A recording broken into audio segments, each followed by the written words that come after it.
Hello and welcome to another electrifying episode of ET Auto. Today we have Mr. Santosh Iyer. He's MD and CEO of India's largest luxury car manufacturer, Mercedes-Benz India. And here we'll talk about the latest launch, EQS SUV, and also the electrification strategy, his views on policy and everything. So let's talk EV. Thanks for joining us, Liman. Thank you so much, Santosh, for having us. First of all, would like to understand your vision. This is the sixth product in the electric portfolio. How things are moving for you in the electrification strategy of Mercedes-Benz India? So, we have come a long way. When we launched the first EV in India in 2019, we were asked why EV to start with. At least that narrative has gone away. We have learnt a lot. We introduced the first locally manufactured EV with the EQS sedan 18 months back. We have done more than 500 EVs, EQS, almost a car a day, you can say. I think at that time also the customer gave us a feedback that sedans is great, but India has the SUV affinity. Can we get a larger car, same EQS? And then we kicked off the EQS SUV localization project. This is the only car made in India outside of the US. So we got all the necessary clearances and we got this now, and finally it's here in India. So I think it's going step by step. Last year our penetration was 2.5%. Now this year it's 5%. Wow. So it's slowly but surely it's catching up. But I keep saying the journey on EV is a marathon and not a sprint. So we have to be patient. So talking about the localization, what is the current level of localization in this SUV as well as on your EQS sedan that you have talked about? Do we see more EVs coming from Mercedes-Benz portfolio which is more localized? How it is? I think firstly to make two EVs in India for a luxury brand like ours itself is a big step. So we will have to now pause a bit, see the transition and the transformation. Till that time we may keep getting CBUs which are also well priced, like the EQA we were able to price at 66 lakhs because I think the first priority is to get the penetration on EVs, and then of course we will see the margins later on. Coming back to localization, this is the 11th car that we are making in Chakan, Pune. Our localization would be in the upwards of 30% across the car lines. Great. Would like to further understand your views on the current state of electrification in India, being in the top of the game, and you have a very different side of customers where you can make them understand about the home charging thing and the public charging infrastructure. How do you see your customers evolving as well as compared to the mass customers?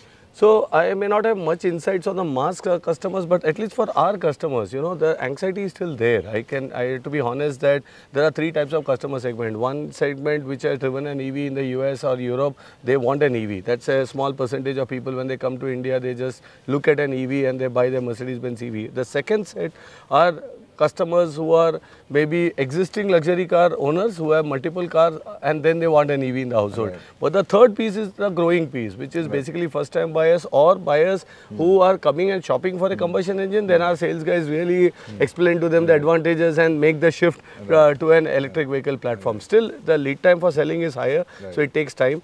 But the bigger thing that we have learned is only 20% of our customers use public charging. Most of them are charging at home or office. So that anxiety issue, it is for that once in a year where I have to go Bombay to Goa, what can I do there? But otherwise in general for day-to-day commute, that's not the case. They are also learning a lot. They become, the spokesperson for EVs are the customers actually in that sense. So with the green number plate, it's very clear there is a lot of pride to own the car. And there's a lot of kids pressure also at home. The younger generation is much more open to this, to shift and make the transformation. So further like to understand about the Mercedes-Benz strategy going forward in the electrification journey. How many more products can we see? What are the new ways that you are attracting customers? And I think with your last product in the portfolio, you have done some maths and where you have close down the parity between the ICE version and the electric version of the vehicle? Yeah, so firstly on the product side, we continue the offensive, right? So so we just launched the EQS SUV Maybach last week at 2.25 crores, now the locally produced car. The next one, of course, we are looking at the EQG to debut in India. We already got 80 orders and we have stopped taking bookings now on the EQG because that's the allocation we had and that should come early next year. What we have done also is using our financial services arm, Mercedes-Benz Financial, we are trying to mitigate the residual value fears. People have this after 3 years, what will be the price of my car? Now if I buy the full price, what happens to battery? So on battery life, this car we give 10-year battery warranty so that at least more and more confidence on the life of the battery. On the other side, we have come up with this unique financial product where if the cost of the car is 100, you only pay for 40. The 60 at the end of 3 years, you can decide to pay or give the car back to us and we will trade in. This means the customer ownership cost of a EV has actually significantly come down. The EMIs are hardly 49,000 rupees for a EQA. And that's again a way to really get customers into the segment. Right. Further, what's the debate between hybrid and electric in India? How do you see these things evolving, and does it slow our pace towards the electrification journey? How are things evolving in terms of policy, in terms of companies investing in particular technologies? So firstly, if you go with the purpose of an EV, it's an expensive technology. Why are OEMs and governments pushing EV? Because it's very clear that to decarbonize, India is a 4.2 million car market. If you want the aspiration to be 10 million, imagine 10 million cars sold every year which are emitting some form of gases. So BEVs is the final destination because that's zero emission. Now, how do we get there? And you spoke about hybrid as well. In hybrid, it's a fuel efficiency technology. You can reduce, emissions by 20%, increase fuel efficiency by 20%. It's great. It's a transient. Now, there is a lot of argument, shouldn't we also incentivize a transient technology? It's nothing is right or wrong here. The core issue is if we do that, the pace of transformation to EV will slow down because if there is not a big gap between a hybrid and an EV, customers will gravitate towards hybrid, which will not solve the problem. India as an energy, we import energy, net importer, and now with the green energy initiatives, we want to become a net exporter. Then we need to start playing on our strength, which is renewables, which is zero emission mobility. So our view is we have all the powertrains. As Mercedes-Benz globally, we have gasoline, clean diesels, we have hybrids, electrified combustion engines, and we have EVs. So I would say that if you want to go faster towards EV, then don't distort the market. Just keep the current taxation. Even the state should offer 0% taxation on EVs. This will accelerate transformation, and this is the journey towards Viksit Bharat. You were giving a small example on the Nepal as a country, though it's a very small country compared to maybe a state of India, but I think there.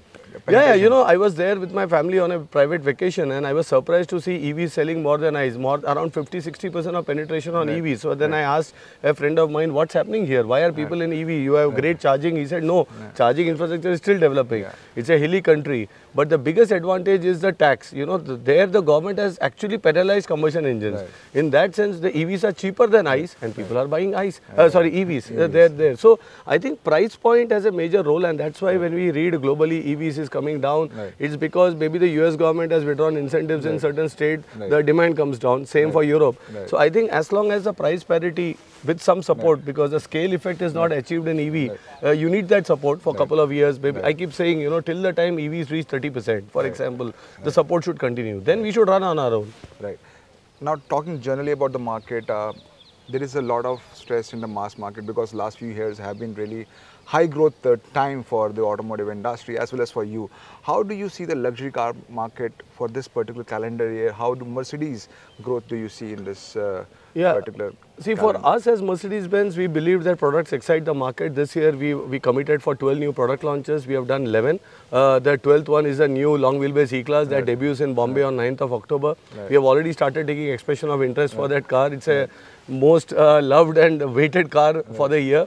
So we are, with all of these launches, we are still confident of a double-digit growth to conclude the year. We had a bit of slowdown, no doubt, with Q2 calendar year, I would say, due to elections and also monsoons. But if I look at September, the entire festive period coming up, I think we should be able to get a bit of tailwind apart from the new products and should be able to deliver double-digit growth. So there is an excitement in the luxury car market, we can all say that. Total market, I am not sure, because when I looked at the Vahan data last month, I saw a bit of flat luxury car market. We were growing, so I am not sure fully on the total market, but for us, I think there is a momentum and we are able to do well. Thank you so much for joining us today. Thanks for joining us. Thank you.